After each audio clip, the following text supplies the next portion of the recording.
तो बात क्या है, वृंदावन की प्राप्ति श्री जी की कृपा से, वृंदावन में वास सखीन सहचरीन की कृपा से, पर वृंदावन का अनुभव ये तो रसिक संतन की कृपा से होएगा, ये तो रसिकन की कृपा से होएगा। उनको ढूंढो, उनके चरण वंदन करो। और ऐसी ही कृपा हुई हमारे श्री प्रकाशानंद सरस्वती जी के ऊपर श्री चैतन्य महाप्रभु के। महाप्रभु चैतन्य अपने संन्यास वेश के बाद दक्षिण यात्रा पर गए थे, और दक्षिण में हमारी संप्रदाय की प्रथम पीठ श्रीरंगम तिरुचि में जो है, तिरुचिरापल्ली में, वहां महाप्रभु जी विराज रहे थे।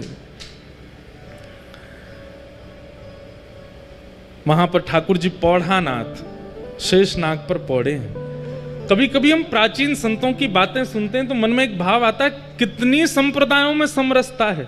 और आजकल देखो महाराज जी, आजकल लोग हमको ही डांटते हैं, आप श्री वैष्णव हो, आप हरिदासियों की बात क्यों करते हो मंच से, आप हरिवंशियों की बात क्यों करते हो, आप गौड़ियाओं की बात क्यों करते हो। क्यों ये सब भाव आते हैं? प्राचीन काल के आचार्यों के भाव सुनो, कहीं भी उनमें ऐसा मतभेद नहीं है कि ये हैं इनसे हमने, सब एक दूसरे के संग।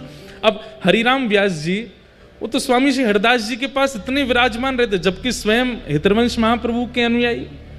अपने पुत्र को तो दीक्षा ही उन्होंने स्वामी जी से दिलवाई। एक प्रसंग आता है कि स्वामी जी, हितरवंश महाप्रभु, रूप सनातन गोस्वामी आदि आदि ये सब लोग गिरिराज जी आए, यहाँ पर 56 भोग हुए थे, तो श्री गोसाई विठलनाथ जी ने 56 भोग में सबको आमंत्रित किया, सारे रसिक जन यहाँ पर आए। अभी हम प्रसंग सुन रहे हैं कि श्री चैतन्य महाप्रभु रामानु संप्रदाय के हमारे श्री वैष्णव मंदिर में दर्शन करने के लिए गए।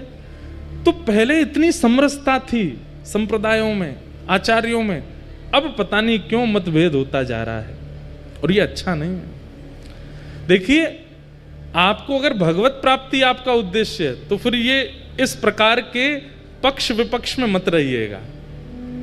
हम श्रेष्ठ हैं, वो अश्रेष्ठ हैं, हमारे यहाँ ऐसा, उनके यहाँ ऐसा, वो नहीं करना चाहिए, ये नहीं सुनना चाहिए, ऐसा नहीं। सबके भाव रखो। चैतन्य महाप्रभु दक्षिण गए,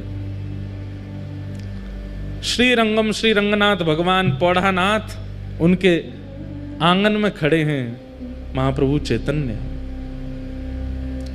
और जैसे ही कपाट खुले, महाप्रभु जी की स्थिति ऐसी थी, अभी हम जगन्नाथपुरी के पास राउल केला से कथा करके आए हैं, तो महाप्रभु जी के भाव अभी तक चित्त में हैं। महाप्रभु जी की स्थिति ऐसी थी कि कोई कृष्ण कह भर दे, नेत्रों से अश्रु नहीं प्रकट होते थे।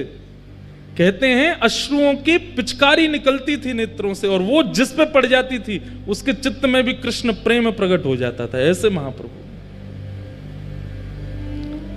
सोचो उनकी दशा, जब वो मंदिर में जाते होंगे, ठाकुर जी को देखते होंगे, तो उनकी स्थिति क्या होती होगी। जैसे ही कपाट खुले श्री रंगनाथ भगवान के, चैतन्य महाप्रभु ने जैसे ही मुखमंडल का दर्शन किया, उत्ताल नृत्य करने लगे, भुजाएं उठा करके नृत्य कर रहे हैं, नाच रहे हैं, गा रहे हैं, आनंद उत्सव मना रहे हैं, नेत्रों से अश्रुपात। ये दो भावों का एक जगह दर्शन होता था। मुखमंडल पर तो विरह दिख रहा है और शरीर की स्थिति परम आनंद की होती थी। यह है भक्ति का स्वरूप। कभी कभी मन में आता है कि जब ज्ञान आता है ना, तो बाहर दिखने लगता है कि ये ज्ञानी व्यक्ति है। अहंकार आता है तो अहंकार दिखने लग जाता है, अहंकारी व्यक्ति है। कामी व्यक्ति का काम दिखने लग जाता है। भक्त की भक्ति क्यों नहीं निकल के आती है? उस भक्त की भक्ति उसके रोम रोम में प्रकट क्यों नहीं होती है, जैसे महाप्रभु जी की होती थी?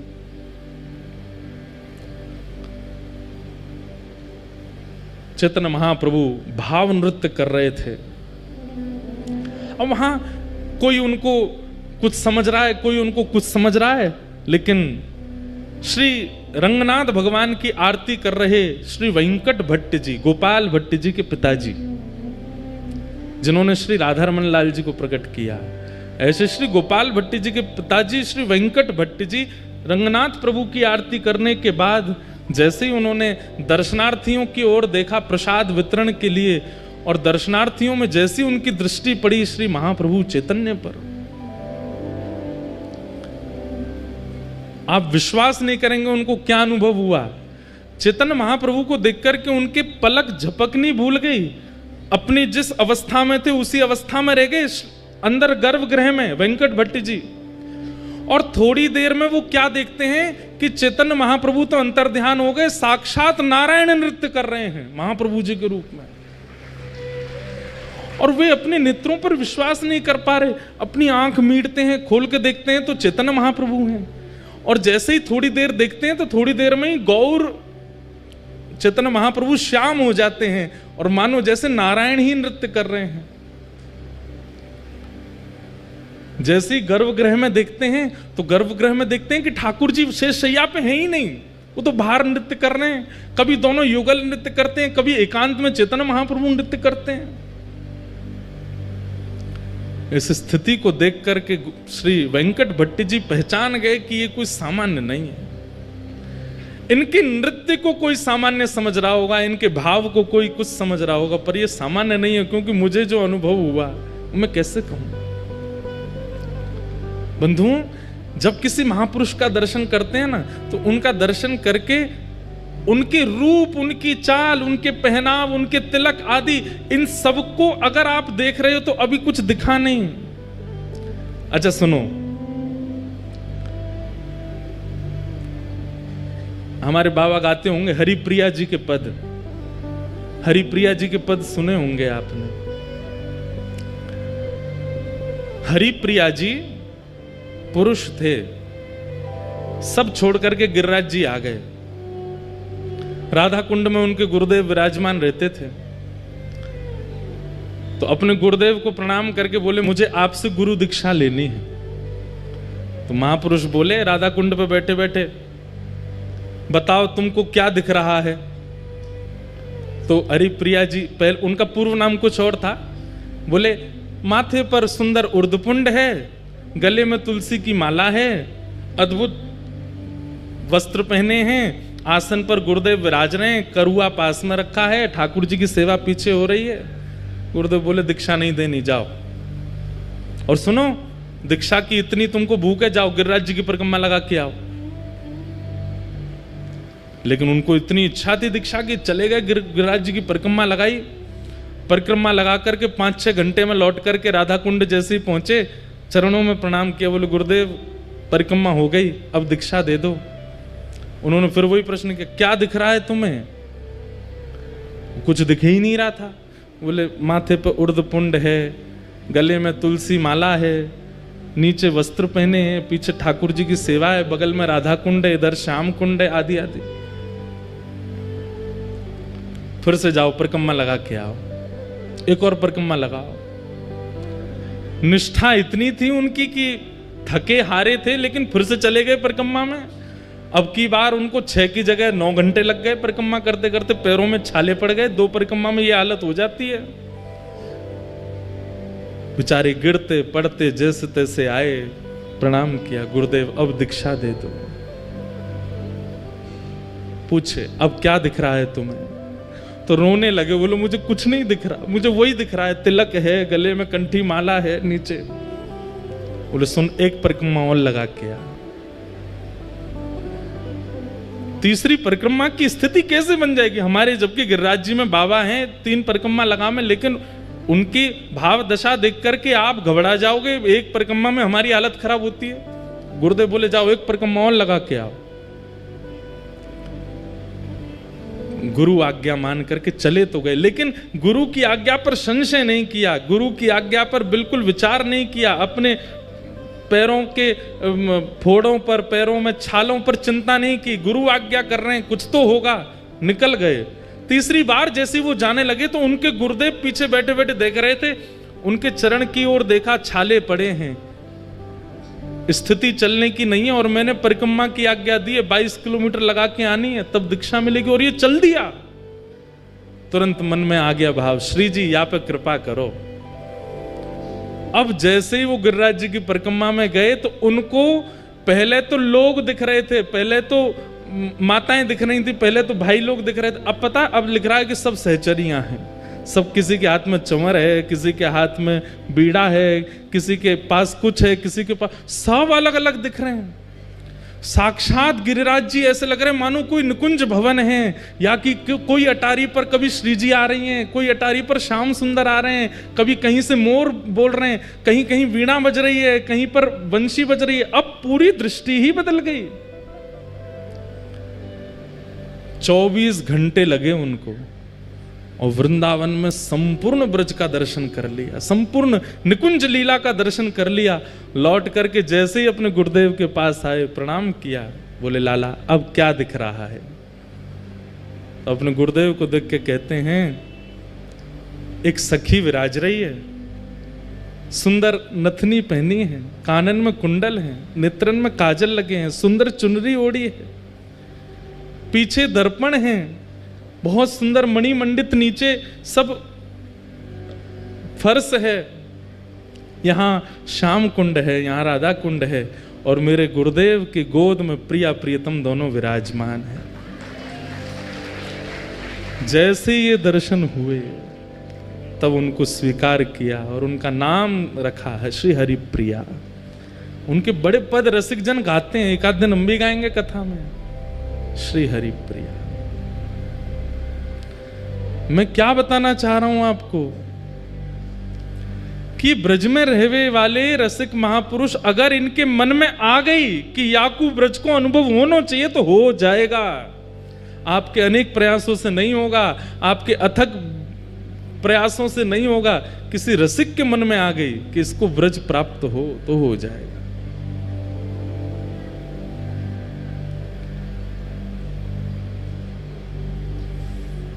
और उसके लिए उनका रूप, उनका श्रृंगार, उनका चंदन, उनका तिलक, उनके वस्त्र वो सामान्य नहीं दिखेंगे, उसमें कुछ अद्भुतता का अनुभव होगा। और जब तक वो अद्भुतता नहीं दे, जबरदस्ती की मत देखियो, कोई महापुरुष जा रहे हैं तुम जबरदस्ती दे, ये तो देखो नथनी पहन के जा रहे हैं, कानन, जबरदस्ती नहीं देखना है। आपकी दृष्टि पड़ी और अपने आप दृष्टि में कुछ ऐसा भाव है, जरूरी नहीं सहचरी भाव में ही दिखें, किसी अन्य भाव में भी दिख सकते हैं। और तब तक वो भाव प्रकट नहीं होगा जब तक आपका साधन, आपका सेवा, आपकी रसिकन की संग ये सुदृढ़ नहीं होगी, तब तक ये दर्शन नहीं होगा। हम आप सब तो सही बताएं, जबरदस्ती बस आ गए वृंदावन में, हम लोगों को अनुभव है ही नहीं रहे होने की भी। गोपाल भट्ट जी के पिताजी वेंकट भट्ट जी ने महाप्रभु जी को देखा। श्री रंगनाथ भगवान की निज सेवा करने वाले वेंकट भट्ट जी बाहर आए और आकर के हाथ जोड़ के कहा, आप कौन हैं? मैं जब से आपको देख रहा हूं मेरे नेत्र आपसे हट नहीं रहे। आप में एक दैवी आकर्षण है जो मुझे खींच रहा है अपनी ओर। मैं नित्य नारायण की सेवा करता हूं, मेरा उनके प्रति जो ध्यान रहता है वैसा ध्यान मेरा आज तक किसी व्यक्ति विशेष के प्रति हो ही नहीं सकता, पर मुझे जैसी भावना उनमें लगती है वैसी आप में लग रही है। आप कौन है? तब महाप्रभु जी ने अपना परिचय दिया। बोले हम अभी विरक्त वेश में हो गए हैं और दक्षिण दर्शन करने के लिए आए हैं, तो यहां पहुंच गए। वेंकट भट्ट जी ने निवेदन किया, बोले कि आप बस एक कृपा कर दीजिए, क्या कहाँ रहेंगे यहाँ पर, कोई निवास स्थान? बोले अभी तो कुछ नहीं। बोले हमारे घर चलिए ना, वहीं विराजिएगा, हम पर कृपा कर देना। ये वृंदावन महिमामृत की रूपरेखा बता रहे हैं, कैसे निर्माण हुआ वृंदावन महिमामृत। चैतन्य महाप्रभु वेंकट भट्ट जी के घर गए। वेंकट भट्ट जी के सुपुत्र हैं श्री गोपाल भट्ट। भगवान की गुण मंजरी। महाप्रभु जी जैसे ही घर पहुंचे, उनकी पत्नी, उनके रिश्तेदार सबने महाप्रभु जी का दर्शन किया, लेकिन जैसे ही श्री गोपाल भट्ट जी ने दर्शन किया, गोपाल भट्ट जी तो मानो जैसे उनकी भी स्थिति ऐसी हो गई, पलक झपकना भूल गए, पैर धर कहीं रहे, जा कहीं रहे, देख करके अपने अपने अपने वश में अपना शरीर नहीं है, ऐसी स्थिति हो गई। मैं एक बात कहा करता हूं, आचार्य चरणों के सन्मुख जाकर के अगर आपको ये याद रहा कि मैं किस कारण से आया था, मुझे क्या पूछना था, मुझे क्या बताना था, इतनी सुध-बुध है तो समझो अभी कृपा ना भाई, विस्मृति हो जाए, भूल गए सब, तब समझो कि हां अब दर्शन भये महापुरुष के।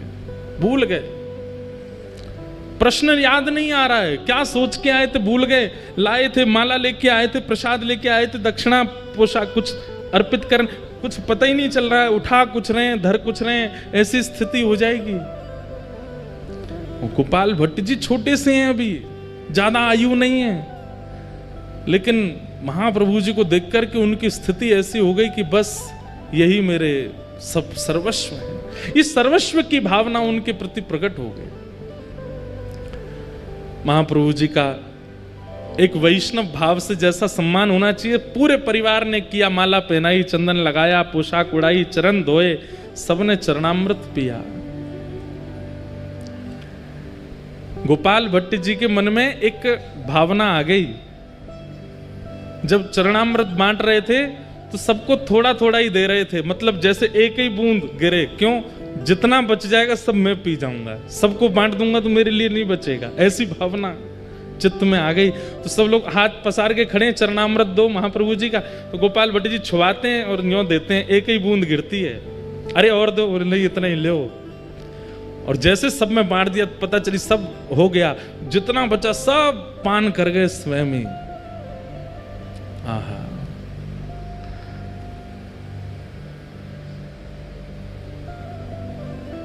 गोपाल भट्ट गोस्वामी पर कृपा हुई, खूब सत्संग हुआ, आनंद हुआ। अगले दिन श्री चैतन्य महाप्रभु प्रस्थान करने के लिए तैयार हुए। वेंकट भट्ट जी ने निवेदन किया, बोले कि महाप्रभु जी आप कहाँ जा रहे हैं? बोले अब यात्रा हो गई हमारी, अब आगे चलेंगे। बोले आज आषाढ़ शुक्ल एकादशी है, आज से चातुर्मास प्रारंभ हो रहा है, आपका प्रथम विरक्त वेश है, अब आप नहीं जा सकते यहाँ से, 4 महीना तो हिल नहीं सकते। और पूरा घर नृत्य करने लगा। चैतन्य महाप्रभु चिंता में बैठे, बोले कि ये क्या हुआ, आज से चातुर्मास प्रारंभ हो गया, मुझे तो याद ही नहीं था। और सबसे प्रसन्न होकर के झूम रहे हैं श्री गोपाल भट्ट गोस्वामी, छोटे से। बोले ये तो हम पर कृपा करने के लिए ऐसा योग बना है कि आप भूल गए और वो दिन आ गया कि अब आपको यहीं रहना पड़ेगा। महाप्रभु जी बोले कैसे बताऊं कि गोपाल भट्ट तुम गुणमंजरी हो, तुम ही वृंदावन में श्री राधा रमण जी को प्रकट करोगे। और राधा रमण प्रकट करता पर 1-2 दिन 4 दिन की कृपा नहीं, यहाँ तो 4 महीना एक रसिक, एक महापुरुष की कृपा होगी, दृष्टि होगी, आस्वादन होगा, संग मिलेगा, तभी तो श्री गोपाल भट्ट जी प्रकट करेंगे। श्री गोपाल भट्ट की हृदय वेदना प्रगट्यो शाले ग्राम, रूप सुधा को खान हमारो श्री राधा रमण जी। इतनो प्यारो ठाकुर मिलो है, क्योंकि महाप्रभु जी की। और देखिए कृपा भी कहां, दक्षिण में जाकर के श्री वेंकट भट्ट जी के यहां रंगनाथ मंदिर के पुजारी के घर के बालक के ऊपर। वृंदावन स्वयं चुनता है, आप वृंदावन को नहीं चुनते। वृंदावन को अगर आपको चुनना होगा तो आपको रसातल से ले आया जाएगा कि आओ भाई वृंदावन में रहो, तुम वृंदावन के हो। महाप्रभु जी 4 महीने वहां विराजे। वेंकट भट्ट जी के छोटे भाई थे, उनका नाम था प्रबुद्ध भट्ट। वे बहुत पहले ही घर परिवार छोड़ के संन्यास आश्रम उन्होंने ग्रहण कर लिया था। परम विद्वान, परम ज्ञानी और काशी में विराजमान थे।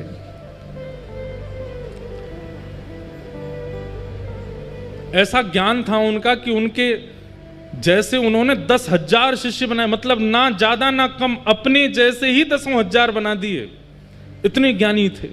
उनके सामने बड़े बड़े विद्वान टिक नहीं पाते थे।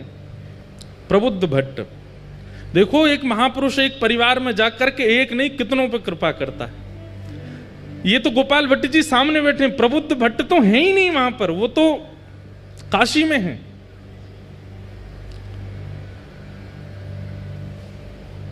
कभी कभी अपने घर की पूछते थे क्या चल रहा है घर पर, तो उन्होंने पूछताछ करी, भैया हमारे दक्षिण में हमारे परिवार में सब आनंद मंगल है।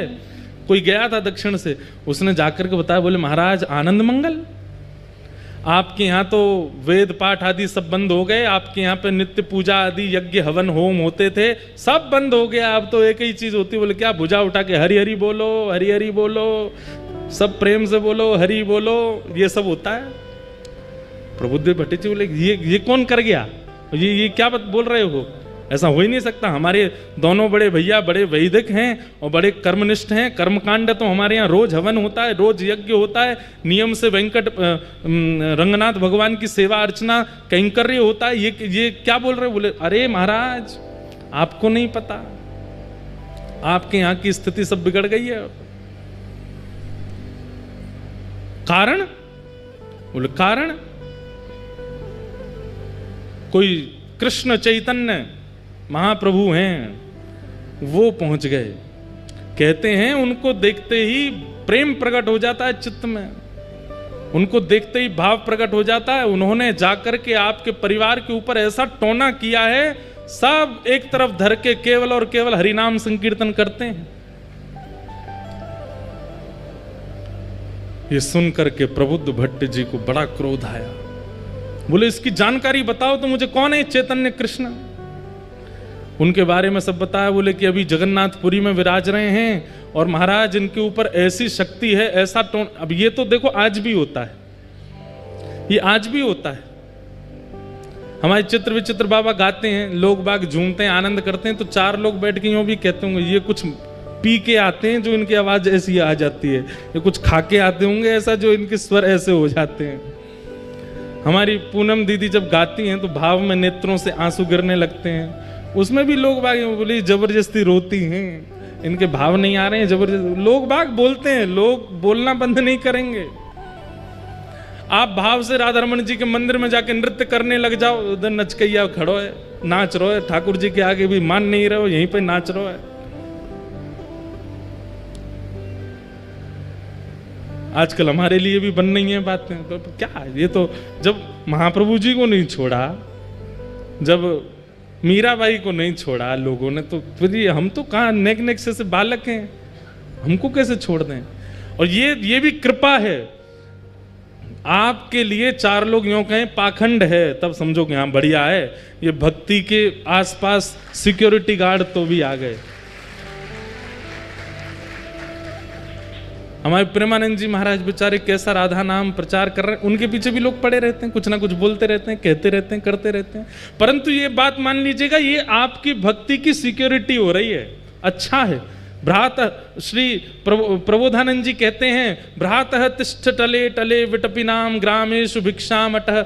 नहीं, श्री रूप गोस्वामी कहते हैं, स्वच्छंदम पिबयामुनम जलमलम चीराणि कंथाम कुरु सम्मानम कलयाति घोर गरलम नीचपुमानम सुधा।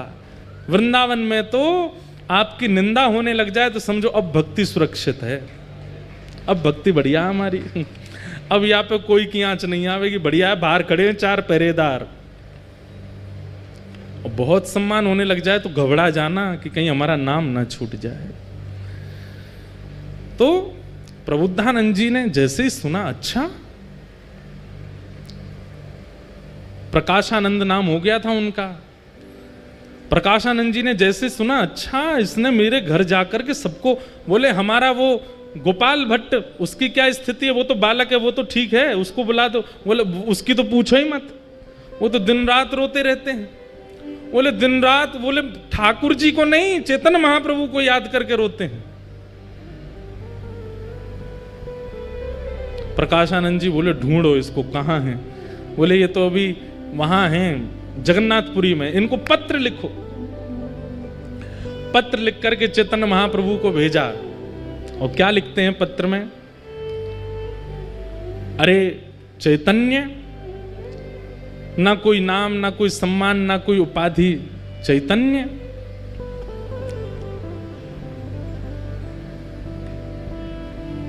सन्यासी हो, सुना है हमने, लेकिन सन्यासी होकर के तुम बहुत नाचते हो, उछल उछल करके नाचते हो, गाते हो, ये सन्यासियों का स्वरूप है। अरे सन्यासी हो तो सन्यासियों की तरह रहा करो। ये किस प्रकार का रूप प्रकट कर रहे हो? सन्यासियों को तो बहुत भाव से रहना चाहिए। और सन्यासियों का निवास स्थान जगन्नाथपुरी नहीं होता, सन्यासियों का निवास स्थान वृंदावन नहीं होता। सन्यासी ऐसे घूमते डोलते नहीं रहते हैं। सन्यासी तो गंगा ज्ञान के तट पर काशी में विराजते हैं, वेदों पर मनन करते हैं, शास्त्रों पर चिंतन करते हैं, लोगों को वेद शास्त्र पढ़ाते हैं। ये सन्यासियों का। और तुम क्या कर रहे हो? ये नाच नाच करके और दुनिया में कृष्ण नाम की ये सन्यासी का स्वरूप नहीं होता। चैतन्य महाप्रभु गंभीरा में विराजमान थे, जगन्नाथपुरी में भावावेश में रहते थे। प्रकाशानंद जी का पहुंचा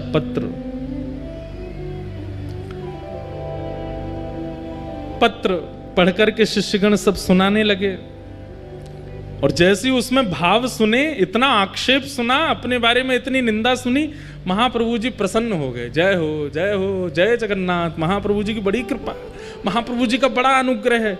अरे भैया आज तो उत्सव होना चाहिए, लड्डू बांटो लड्डू बांटो। अच्छा है। जय हो हमारे गोपेश बाबा की जय। गौ माता की पूरे ब्रजमंडल में और पूरे भारतवर्ष में सेवा के प्रकल्प को लेकर के खूब महाराज जी सजग रहते हैं।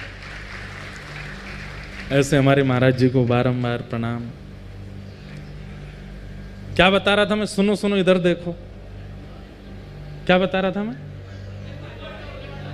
हैं? हाँ, पत्र आया, लड्डू बांटो, रबड़ी बांटो। और संघ के जितने महाप्रभु जी के अनुयायी थे सब बोलने लगे, आप तो महाप्रभु हैं, पर हमको कितनी पीड़ा हो रही है ये पत्र पढ़ के। कोई आपके विषय में इतना बुरा भला बोल रहा है और आप इतने आनंद में हो। महाप्रभु जी बोले, नहीं नहीं, ये रक्षा है, ये भक्ति की रक्षा है, ये भाव की रक्षा है, ये हमारी सेवा की रक्षा है। ये रक्षा तो होती रहनी चाहिए। अच्छा है। मैं बहुत दिन से प्रयास कर रहा था, विचार कर रहा था, इतने प्रेमी ही प्रेमी मिल रहे हैं, कोई हमको निंदा करने वाला नहीं मिल रहा। बहुत अच्छा, ठाकुर जी ने चुन के भेजा। ये पत्र संभाल के हमारे कक्ष में रखो। ऐसे महाप्रभु जी। लेकिन उनके परम शिष्य स्वरूप दामोदर दास जी बोले, इसका उत्तर तो मिलेगा। महाप्रभु जी आप शांत रहिए, हम उत्तर भेज दे। बोले नहीं, उत्तर में कुछ ऐसा नहीं, ऐसा कुछ नहीं लिखेंगे, आपको पढ़वा के ही भेजेंगे। और उन्होंने उत्तर में क्या लिखा? हे प्यारे सखा, आपने जो बात कही कि सन्यासी को काशी में रहना चाहिए, गंगा के तट पर रहना चाहिए, शिव की आराधना करनी चाहिए, वेद वेदांतों का नियम पाठ करना चाहिए, आदि आदि। बोले आप जिन शिव की आराधना करते हैं, उन शिव के मस्तक पर जो गंगा है ना, वो महाप्रभु जगन्नाथ जी के चरणों से ही प्रकट होती है। श्री कृष्ण के चरणों से ही प्रकट होने वाली गंगा है, जिसके तट पर काशी विराजमान है। आप तो उस गंगा के तट पर रहते हैं जो ठाकुर जी के चरणामृत है। हम तो जगन्नाथपुरी में महाप्रभु जी के संग ही रहते हैं। जिनके चरणों से गंगा निकली, हम उनके साथ रहते हैं। और आप काशी की इतनी महिमा बता रहे हो कि काशी में मुक्ति मिलती है, सन्यासियों को रहना चाहिए, आदि आदि। वहां पर महादेव कान में मंत्र बोलते हैं काशी में। ऐसा कहते हैं मणिकर्णिका पर अगर संस्कार हो जाए किसी का, तो जीवन में उसने कितने भी पाप किए हों, महादेव उसके कान में राम तारक मंत्र बोलते हैं, उसकी सीधे भगवत प्राप्ति होती है। काशी में अंतिम संस्कार की बड़ी महिमा है। बोले वहां महादेव भी कान में आकर के राम कृष्ण का ही नाम बोलते हैं। तो इसलिए सन्यासी अगर काशी में ना रहे तो इसमें कोई दिक्कत नहीं है, वो तो साक्षात कृष्ण के साथ रहते हैं। ऐसा करके पत्र भेज दिया। लेकिन निंदा करने वालों को उत्तर देने से वो निंदा करना बंद नहीं करते, और ज्यादा करते हैं। प्रकाशानंद जी बोले, जानते नहीं है मैं कौन हूं और मुझे उत्तर दे रहे हैं, रुक जाओ मैं इनको बताता हूं। प्रकाशानंद जी पत्र लिखते हैं, हे चैतन्य, ऐसे ही बोलते, मैंने सुना है तुम दाल भात खाते हो, उसमें घी डाल डाल के खाते हो, छेना पोड़ा खाते हो, रसगुल्ला उड़ाते हो, महाप्रभु जगन्नाथ जी के 56 भोग बनते हैं। ये सन्यासी का भोजन है? सन्यासी तो एक समय पाता है, सन्यासी को तो ऐसे रहना चाहिए, सन्यासी तो आसन नहीं रखता, सन्यासी अपने भवन नहीं बनाता, सन्यासी ऐसे नहीं करता, आदि आदि सब बात बोल दी। बोले तुम तो नृत्य करते हो, ठुमक ठुमक के नाचते हो, उछल उछल के कीर्तन करते हो ठाकुर जी का, और 56 भोग उड़ाते हो। अरे तुम जानते हो वशिष्ठ ऋषि, तुम जानते हो कैसे कैसे सन्यासी परंपरा में हुए, उन्होंने भोजन प्रसाद त्यागा, तब जाकर के ठाकुर जी का भजन किया। और इतना होने के बाद भी उनके जीवन में विषयों ने कहीं ना कहीं आक्रमण कर दिया, और तुम तो महाप्रसाद पाते हो। और जगन्नाथपुरी में तो एकादशी भी नहीं होती है, वहां तो चकाचक स्कंद पुराण में आकंठ पाना चाहिए एकादशी के दिन। बोले इतना प्रसाद पाकर के, इतने 56 भोग पाकर के तुम सन्यास धर्म का निर्वहन कर ही नहीं सकते हो। ऐसा हो ही नहीं सकता कि विकार और विषय तुम्हारे चित्त में ना आते हों। ये पाखंड बंद करो, ऐसा करके पत्र लिख दिया। चैतन्य महाप्रभु के पास पत्र आया। महाप्रभु जी किसका पत्र आया? बोले प्रकाशानंद सरस्वती, गोपाल भट्टी जी के चाचा जी। क्या लिखा? अरे ये तो मेरे परम प्रिय हैं, इन्होंने क्या लिख के भेजा जरा बताओ तो। सब शिष्यों में होड़ लगी, इनके सामने पढ़ना ही नहीं है, कुछ उल्टा ही लिख के भेजा होगा। महाप्रभु जी बोले बैठो यहीं पर, यहीं पढ़ के सुनाओ क्या लिखा है।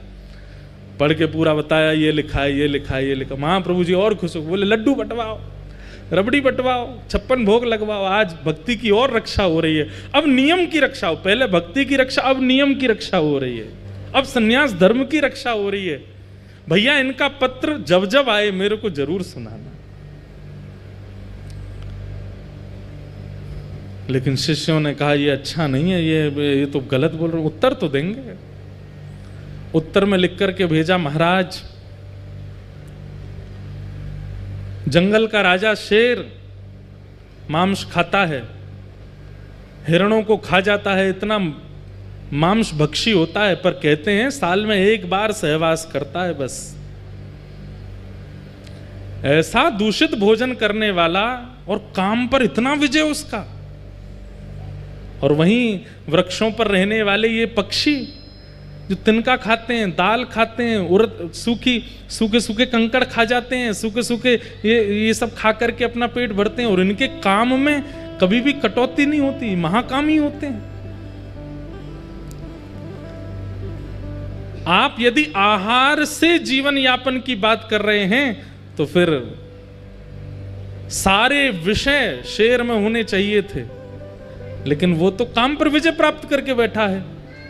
और ये सारे पशु पक्षी सारे बड़ा अल्प आहार लेने वाले, इन पर काम पर विजय नहीं है, इस पर क्या कहेंगे आप? जब ये पत्र लिख करके भेजा तो प्रकाशानंद जी तो और ज्यादा आग बबूला हो गए। अपने शिष्यों से बोले इसको पकड़ करके काशी लेके आओ, इस चैतन्य को मैं बताता हूं, ये मेरे सामने तो आया।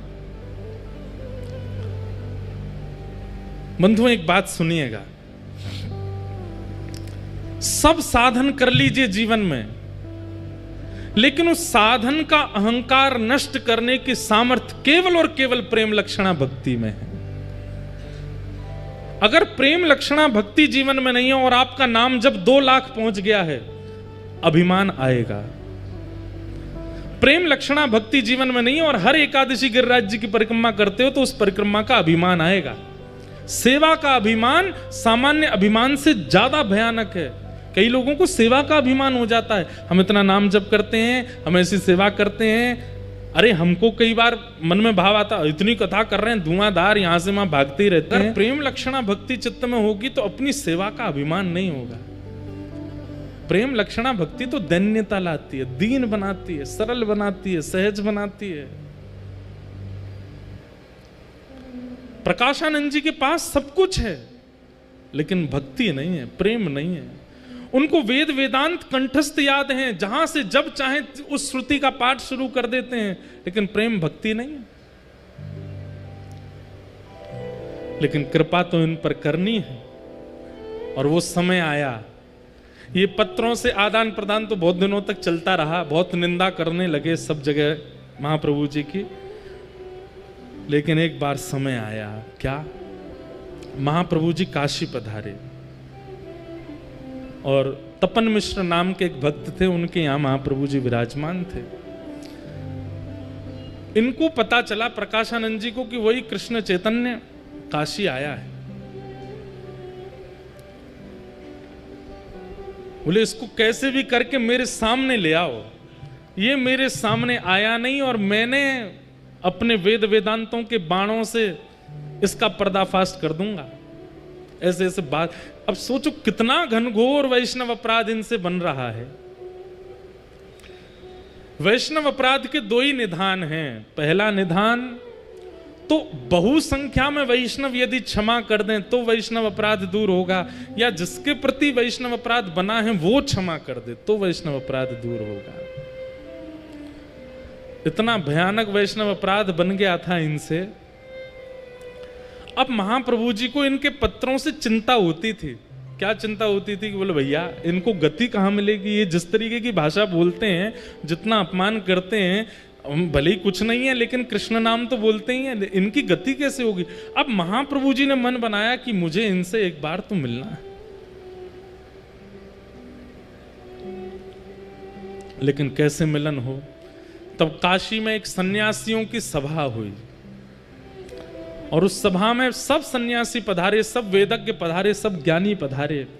तभी लोगों ने जाकर के प्रार्थना की महाप्रभु जी से कि आप भी चलो। महाप्रभु जी बोले हम भीड़ में नहीं जाते, सभा में नहीं जाते। बोले नहीं महाप्रभु जी आप चलेंगे, इतने लोगों को दर्शन होगा, चलिए ना। महाप्रभु जी आए। यहां मंच पर बैठे हुए प्रकाशानंद जी को पता नहीं था कि महाप्रभु जी आने वाले हैं। पूछने लगे, बोले भैया विलंब क्यों हो रहा है इतना ज्यादा, इसको सभा को आगे बढ़ाओ। तभी किसी ने कहा, बोले कृष्ण चैतन्य महाप्रभु आ रहे हैं, उनकी प्रतीक्षा हो रही है। प्रकाशानंद जी ने तो अपनी कमर कसी, सिर पर एक पटका सा बांधा, बोले आज आने दो, आज बढ़िया है, इतनी सभा है, सबके सामने इसको आज देखूंगा। हाथ कांप रहे हैं, क्रोध में पैर कांप रहे हैं, आंखें लाल पड़ गई हैं, ताम्रवर्ण हो गया है, कब आएगा कब आएगा, मेरे सामने तो पड़े एक बार। इतने में ही श्री चैतन्य महाप्रभु का आगमन हुआ और जैसे ही महाप्रभु जी का उस सभा में गृह में प्रवेश हुआ, मानो जैसे किसी ने जलाशय में बैठे हुए लोग थे और किसी ने करंट छोड़ दिया हो। जैसे ही महाप्रभु जी का आगमन हुआ, मानो महाप्रभु जी वहां आए और यहां आगे बैठा व्यक्ति कृष्ण कृष्ण कृष्ण कृष्ण कृष्ण, उसके मुख से नाम ध्वनि प्रकट हो गई। इतने में ही पीछे का कोई व्यक्ति कृष्ण कृष्ण कृष्ण कृष्ण, मुख से नाम प्रकट होने लगा। कभी वहां दूसरा व्यक्ति हरि बोल कहकर के नृत्य करने लगा। पूरी सभा मानो देखते ही देखते देखते और केवल नाम नहीं प्रकट हो रहा है, नेत्रों से भावाश्रु जल बह रहे हैं, सब भुजा उठा करके नृत्य कर रहे हैं। केवल महाप्रभु जी की उस सभा में आगमन मात्र से यह स्थिति हो गई। मंच पर बैठे प्रकाशानंद जी ने जैसे ही देखा, अभी ये नहीं पता था कि यही चैतन्य महाप्रभु हैं, देखते ही मेरे आंसू क्यों आ रहे हैं, मेरा शरीर क्यों कांप रहा है, कृष्ण कृष्ण कृष्ण हरि बोल हरि बोल हरि बोल, ये कैसे शब्द मेरे भीतर से प्रकट हो रहे हैं। आसपास के अपने बालकों से बोले, तुमको भी मेरे अंदर से कृष्ण नाम सुनाई दे रहा। बोले जी गुरु जी, ये मेरे आंसू क्यों आ रहे हैं, कुछ सभा में हुआ है क्या। तभी कोई कहता है, महाप्रभु कृष्ण चैतन्य आ गए हैं। बंधुओं, विचार करके मन में भाव आता है, जिनकी उपस्थिति मात्र एक पत्थर हृदय के चित्त में भाव प्रकट कर देती है, कैसे महाप्रभु जी रहे होंगे। जिनको पता नहीं है वृंदावन क्या है, जिनको पता नहीं है कृष्ण कौन है, जिनको पता नहीं है युगल उपासना क्या होती है, ऐसे लोग उस सभा में बैठे हैं और महाप्रभु जी के आते ही सबके चित्त में कृष्ण प्रवाहित हो गए। किसी को अपने तन की सुध नहीं है, किसी को अपनी वाणी की सुध नहीं है, सब मानो जैसे एक व्यक्ति के हाथ में सबकी वाणी का कंट्रोल, सबके नेत्रों का कंट्रोल आ गया हो। और महाप्रभु जी दोनों भुजा उठाए, कभी यहां गिरते हैं कभी वहां गिरते हैं, सब संभालते हुए आ रहे हैं।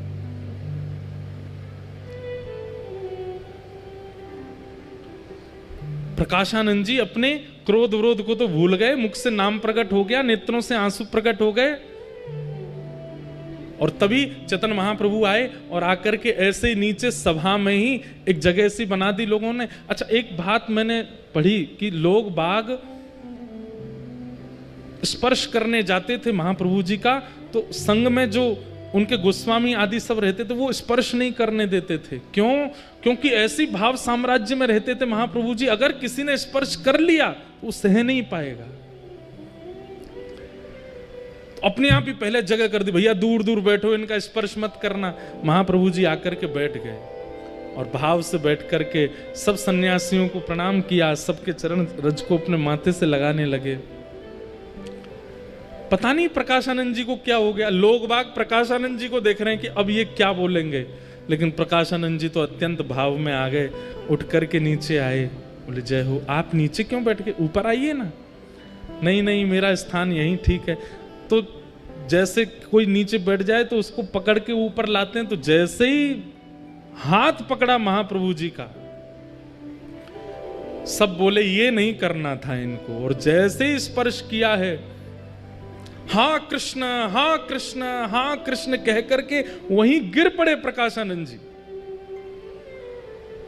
शरीर पूरा कंपन होने लगा, नेत्रों से आंसू गिरने लगे। महाप्रभु जी ने किसी से कहा इनको संभालो। सुनने में इस स्थिति को हम अनुभव ही नहीं कर पाएंगे जो स्थिति होती थी। हमारे अष्ट सखा गाते हैं, एक हमारे अष्ट सखाओं में एक सखा हुए, उनका नाम था छीत स्वामी। क्या नाम था? पहले इनका नाम था छीतू पंडा। क्या नाम था? ये बड़े उग्र स्वभाव के और मजाक मतलब संतों की उपहास करना, उनके मजाक उड़ाना। उस काल में मथुरा आए थे हमारे श्री वल्लभाचार्य जी महाराज, और ये उनकी परीक्षा लेने के लिए गए थे। लेकिन जैसे ही महाप्रभु जी का दर्शन किया, दर्शन करते ही चित्त से सारे विकार खत्म हो गए, नेत्रों से आंसू गिरने लगे। छीत स्वामी जी ने एक पद गाया, और वही पद आज प्रकाशानंद जी के मुख से मानो प्रकट हो रहा हो महाप्रभु जी को देख करके। भई अब गिरधर सो पहचान, भई अब गिरधर सो पहचान, भई अब गिरधर सो पहचान, भई अब गिरधर सो पहचान। मतलब रसिक जनों के दर्शन बिना पढ़े बिना सुने केवल दर्शन से ठाकुर जी की अपने आप पहचान होने लग गई। ठाकुर जी अपने आप समझ में आने लगे। कहां इतनी कथाएं, इतने प्रवचन सुनने के बाद भी ठाकुर जी का अनुभव नहीं होता, लेकिन एक रसिक की दृष्टि मात्र पढ़ने से ठाकुर जी से पहचान होने लगी। छीत स्वामी जी कह रहे हैं, मैंने कोई साधन नहीं किया, मैंने यमुना स्नान नहीं किया, मैंने कभी जाप नहीं किया, लेकिन इनके सामने बैठने मात्र से मुझे ठाकुर जी के रूप का बोध हो गया। तब उन्होंने ये गाया, भई अब गिरधर सो पहचान, भई अब गिरधर सो पहचान। कपट रूप छलवे को आयो, कपट रूप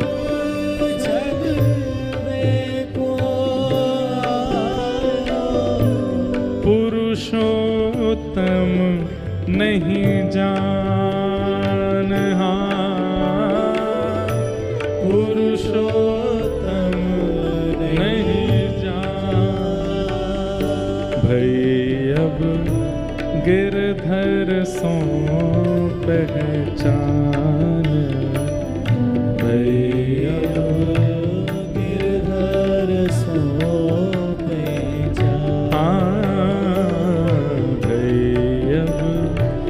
गिरधर सो पहचान, गिरधर सो पहचान।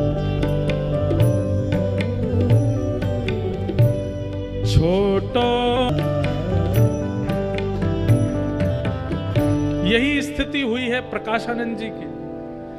महाप्रभु जी को देख करके क्रोध विरोध तो सब भूल भाल गए, नीचे बैठ गए और सामने बस देख रहे हैं अपलक नेत्रों से। मुख से कृष्ण नाम ध्वनि निकल रही है, नेत्रों से अश्रुपात हो रहा है।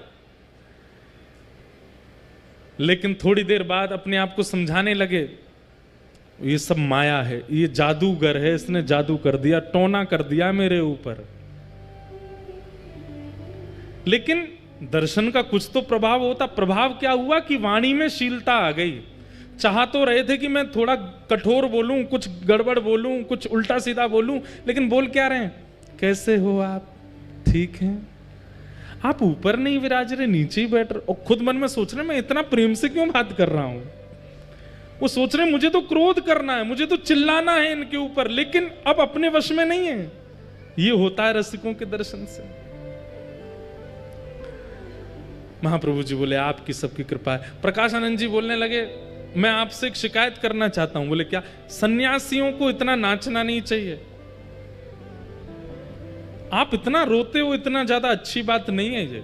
अरे सन्यासी तो पूरे विश्व को ज्ञान देता है, उसकी रहनी उसकी करनी से लोग प्रभावित होते हैं। आप क्या करते हैं इतना? मुझे लगता है आप पढ़ते नहीं हो, आपको पढ़ना चाहिए। महाप्रभु जी बोले हमको तो कुछ आता ही नहीं है, हम तो बिल्कुल अज्ञानी हैं, पढ़ाई लिखाई हमसे होती नहीं थी। तो हमारे गुरुजी ने गलती से बहुत मेहनत करके 6 साल लगे हमको एक श्लोक याद करवाया। बोले कौन सा श्लोक याद कराया? जब बताओ। तो अब वेदक हैं, ज्ञानी हैं, तो सुनने बैठ गए। बताइए कौन सा श्लोक याद कराया? बोले हरेर नाम हरेर नाम हरेर नामैव केवलम कलौ नास्त्यैव नास्त्यैव नास्त्यैव गतिरन्यथा। केवल हरि नाम हरि नाम हरि नाम, इसी से कल्याण होगा। कलयुग में और किसी से कल्याण होने वाला नहीं है। प्रकाशानंद जी बोले और आपने ये श्लोक याद करके जीवन में उतार लिया? बोले हाँ, हमने तो भैया मैं क्या बताऊं, गुरुजी ने ये श्लोक याद करा दिया, फिर हमने इसका अर्थ पूछा तो गुरुजी ने बताया कलयुग में केवल नाम से उद्धार होगा। फिर हमारे गुरुजी ने हमको महामंत्र दे दिया। बोले क्या है महामंत्र? बोले हरे कृष्ण कृष्ण कृष्ण हरे हरे, हरे राम राम राम। बोले बस ये 2 ही आते हैं हमको, और कुछ नहीं आता। और महाप्रभु जी वो तो सब जानते हैं, लेकिन बोल रहे हैं बोले बस ये 2 ही आते हैं हमको, और कुछ नहीं आता। और महाप्रभु जी वो तो सब जानते हैं, लेकिन बोल रहे हैं। प्रकाशानंद जी बोले आप एक काम करो अब। बोले क्या? अब मेरा लड़ने का मन नहीं है आपसे, आप अच्छे व्यक्ति हो, आपका स्वभाव स्वरूप देख के मुझे आप पे कृपा करने का मन हो रहा है। महाप्रभु जी बोले कर दो कृपा। बोले कृपा ऐसे नहीं करूंगा, तो पढ़ने आओ मेरे पास, मैं आपको वेद पढ़ाऊंगा। महाप्रभु जी बोले कब से आना है? आज से ही, आज से बढ़िया दिन है, आज से ही चलो। महाराज प्रकाशानंद जी हाथ पकड़ के ले गए अपने घर पे ही जा करके महाप्रभु जी को सामने बैठा। बोले पढ़ो हमारे साथ। महाप्रभु जी बैठ गए। 3 दिन हो गए पढ़ते पढ़ते। 3 दिन बाद प्रकाशानंद जी बोले आपको कोई पूछना नहीं है कुछ भी? 3 दिन से हम पढ़ाए जा रहे हैं, आपको सब समझ में आ गया? महाप्रभु जी बोले आपने कहा था सुनना है, समझने की आपने नहीं कही थी। आपने केवल कहा था सुनते रहो, हम सुनते ही जा रहे हैं, समझने की आपने कही नहीं हमसे। प्रकाशानंद जी सिर पकड़ के बैठ गए। बोले यही होता है, ये भक्ति जिन लोगों के चित्त में आ जाती है वो जितना कहो उतना ही करते हैं, उससे अधिक नहीं करते। बोले आप कृपा कर दो। बोले मैंने 3 दिन में क्या पढ़ा तुमको समझ नहीं आया? बोले सुनने के लिए कहा था, सुन तो हम रहे हैं, ना हम इधर देखते ना उधर, आपको देख के सुनते रहते हैं। प्रकाशानंद जी बोले ऐसे तुम्हारी गति नहीं होगी। बोले कैसे गति होगी? बोले इसको समझो भी। 3 दिन और पढ़ाया। 3 दिन बाद बोले अब समझ में आया। बोले अब हमको समझ नहीं आ रहा, हमारे गुरुजी पढ़ा पढ़ा के हार गए, वो नहीं समझा पाए, आप क्या समझाओगे हमको? बोले इतनी सरल भाषा में बोल रहा हूं फिर भी आपको समझ नहीं आ रहा। अरे ये तो शंकराचार्य जी की वाणी है, ये तो समझ में आनी चाहिए आपको, आद्य गुरु शंकराचार्य कह रहे हैं। महाप्रभु जी कहते हैं सुनिए सुनिए मेरी बात सुनिए। प्रकाशानंद जी बोले क्या क्या सुनना है? बोले आद्य गुरु शंकराचार्य जी ने पूरे विश्व को वैदिक ज्ञान प्रदान किया। ये कथा प्रकाशानंद जी को चैतन्य महाप्रभु सुना रहे हैं। और बोले फिर शंकराचार्य जी ने क्या किया, पूरा विश्व जो बौद्धवादी हो गया था, उन सब लोगों को परब्रह्म कौन है, परमात्मा कौन है, वो घटघटवासी हैं, आदि आदि ये सब बातों को उन्होंने अपने शंकर भाष्य आदि से सुनाया, समझाया। लेकिन एक दिन खबर पड़ी कि मां मरणासन अवस्था में है। प्रकाशानंद जी सुन रहे हैं, बोले अच्छा फिर? बोले शंकराचार्य जी गए अपनी मैया के पास, तो मां ने कहा बेटा मैंने सुना तूने पूरे विश्व का उद्धार किया, अपनी मां का भी उद्धार कर दे। तो शंकराचार्य जी सामने बैठकर के शंकर भाष्य सुनाने लगे, वेद वेदांतों की और सुंदर सुंदर भाव सुनाने लगे। ये श्लोक लो, ये मंत्र लो, ये लो, ये लो, ये परब्रह्म है, ये अणु में है, ये परमाणु में है, आदि आदि। माँ बोली बेटा मुझे समझ नहीं आ रहा है, मेरे जीवन के बहुत कम क्षण बचे हैं, कुछ सरल सा समझा जिससे मेरे चित्त में भाव आए।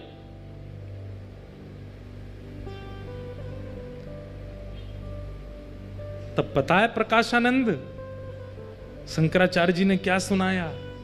बोले क्या सुनाया? बोले श्री कृष्णाष्टकम भजे ब्रजई कमंडलम समस्त पाप खंडनम सुभक्त चित्तरंजनम सदैव नंदनंदनम सुपीच्छ गुच्छमस्तकम, जो पीली पीली पाग अपने सिर पर धारण करते हैं, सुनाद वेणुहस्तकम अनंगरंग सागरम नमामि कृष्ण नाम। और ये सुनते सुनते शंकराचार्य जी सुनाते सुनाते रो रहे हैं, और सुनते सुनते मां के नेत्रों से अश्रु निकले और भगवत धाम की प्राप्ति हो गई। अपनी स्वयं की जन्मदात्री मां के लिए शंकराचार्य जी कृष्णाष्टकम गाते, और आप मेरे को यहां पे वेद वेदांत पढ़ाने बैठ गए हो। गति तो कृष्ण नाम से ही होगी प्रकाशानंद जी। प्रकाशानंद जी बोले इसका प्रमाण दो मुझको। प्रमाण दे दिया, बोले वहां लिखा है, इस बात का प्रमाण दो, उसका प्रमाण दे दिया। बोले नाम से गति होगी, इसका प्रमाण दो, प्रमाण दे दिया। प्रमाण प्रमाण प्रमाण प्रमाण, इतने प्रमाण दे दिए प्रकाशानंद जी को। लेकिन कुतर्की व्यक्ति के प्रमाणों से काम नहीं चलते, वो तो इसका भी प्रमाण लेके आओ। तो चैतन्य महाप्रभु को क्रोध आया, और जैसे ही आवेश में क्रोध आया, षड्भुज रूप धारण करके चैतन्य महाप्रभु प्रकट हो गए सामने। बोले तुझे प्रमाण चाहिए, देख प्रमाण, मैं ही प्रमाण हूं। और राम कृष्ण युक्त जब महाप्रभु जी का दर्शन किया, हाथ में धनुष बाण लगे हैं, कर में बंशी लगी है, जब षड्भुज रूप का दर्शन किया, बस एक क्षण के लिए दर्शन दे करके महाप्रभु जी ने तुरंत अपने भाव को अपने अंदर व्यवस्थित किया और चले गए वहां से। प्रकाशानंद जी तो रो रो के बुरा हाल हो गया उनका। बोले कि ये सामान्य नहीं है, ये साधारण नहीं है, ये कोई टोना टोटका जादूगर नहीं है, ये तो साक्षात श्री कृष्ण है, ये साक्षात श्री राम है, ये साक्षात परमात्मा ही इनके चित्त में विराजमान है। मैं इनको सामान्य पुरुष समझ रहा हूं।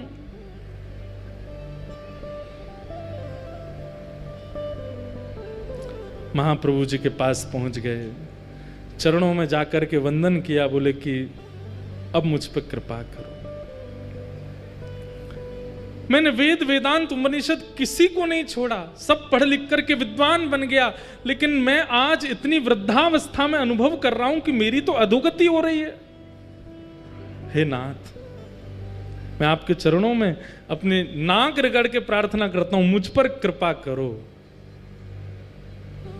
चैतन्य महाप्रभु ने प्रकाशानंद जी की ओर देखा। बोले अब एक ही कृपा है। बोले क्या? हम जो कहें वो करो। बोले क्या करना है? बोले इसी वक्त सब छोड़ के वृंदावन चले जाओ, श्रीधाम वृंदावन की प्राप्ति कर लो। और श्री वृंदावन में जाकर के वहां आपको रूप गोस्वामी मिलेंगे, सनातन गोस्वामी मिलेंगे, मधु पंडित मिलेंगे, आदि आदि सब मिलेंगे। हमारे रूप गोस्वामी जी ने श्री गोविंद देव जी को प्रकट किया है, सनातन जी को मदन मोहन जी मिले हैं, मधु पंडित को गोपीनाथ जी मिले हैं, आपके ही परिवार का एक बालक गोपाल भट्ट, जिसका नाम सुनकर के आप इतने बौखला गए थे, वह भी आएगा वृंदावन और उसके यहां भी ठाकुर जी प्रकट होंगे। आप उससे पहले वृंदावन जाइए और श्री वृंदावन की महिमा पर अपनी कलम चलाइए, वृंदावन की महिमा को प्रकट करो। प्रकाशानंद जी ने चरणों में प्रणाम करके कहा कि हे महाराज, मैं वृंदावन जा रहा हूं। वृंदावन का नाम सुनते ही नेत्र सजल हो गए। मैं वृंदावन जा रहा हूं, लेकिन मुझे पुनः आपके दर्शन कैसे होंगे? बोल कोई नहीं, गोपाल भट्ट जब आएंगे वृंदावन और एक दिन उनकी विरह वेदना होगी चित्त में, और तभी उनके सेवित शालिग्राम जी से राधा रमण लाल जी प्रकट होंगे। उन राधा रमण जी को ही देखते रहना, कभी कभी मेरा अनुभव हो जाएगा। गौर होले राधा रमण, उनमें ही मेरे भाव का दर्शन आपको हो जाएगा। अब शरीर से मेरा दर्शन आपको दोबारा नहीं होगा, वृंदावन जाओ। और श्री प्रकाशानंद जी महाराज वृंदावन के लिए निकले, चरणों में प्रणाम करके बोले पहले मेरा नाम बदलो, ये प्रकाशानंद नाम ही हटा दो, इसने मेरा सर्वनाश ही किया है, मेरा नाम बदल दीजिए। चैतन्य महाप्रभु ने कह दिया, बोले प्रकाश की आवश्यकता वृंदावन में किसी और से नहीं, वहां तो नित्य प्रकाश रहता है, इसलिए प्रकाशानंद नहीं, अब प्रबुद्धानंद जाएंगे वृंदावन। और प्रबोधानंद जी को वृंदावन भेजा, जिन्होंने वृंदावन की रस बीथी और कुंज गलियों में जाकर के वृंदावन महिमामृत ग्रंथ की रचना की। बोले वृंदावन बिहारी लाल की। ऐसे श्रीधाम वृंदावन का प्राकट्य श्री प्रबोधानंद जी ने किया। किशोरी जी की कृपा से ब्रज मिल जाएगा, सहचरियों की कृपा से वास मिल जाएगा, पर वृंदावन के अनुभव तो किसी रसिक की कृपा से ही होंगे। अगर रसिक की कृपा नहीं भई तो वृंदावन का अनुभव हो पाना अति मुश्किल है, अति दुष्कर है। ऐसे वृंदावन महिमा में यही घटना घटी श्री हरिराम व्यास जी के साथ। उन्हें तो स्वयं महादेव ने भेजा। अच्छा एक बात तो है, जिसको वृंदावन अनुभव करने की इच्छा हो ना, रसिकों के सेवा करने, एक बार काशी जरूर हुआ ना, तो काशी से ही आते हैं सवरे। ये देखो हरिराम व्यास जी भी काशी गए तभी वृंदावन आए। चैतन्य महाप्रभु ने रूप गोस्वामी जी को भी काशी से ही भेजा, फिर षड गोस्वामियों में भी एक गोस्वामी जी काशी से ही आए, फिर उसके बाद अभी प्रकाशानंद जी प्रबोधानंद जी बनकर के भी काशी से आए। लोग बाग इस बात का बड़ा खंडन करते हैं, कई लोग मुझे बहुत बड़ा बुला भी बोलते हैं, लेकिन ये बात प्रमाणित है, जो हमारे महादेव हैं वही कृपा करके ब्रज रस प्रदान करते हैं। महादेव जब अनुग्रह करते हैं, महादेव जब अति कृपा करते हैं, तब वृंदावन रस को उपहार रूप में भेंट करते हैं। काशी में जाकर के पहले अपनी दर्शन करके महादेव को परखवाया हो कि हम हैं कि नहीं वृंदावन के लायक। महादेव यदि चुन लेंगे तो फिर रसिकों की कृपा हो जाएगी, वृंदावन रस की प्राप्ति हो जाएगी। ऐसे श्री धाम वृंदावन का रस है।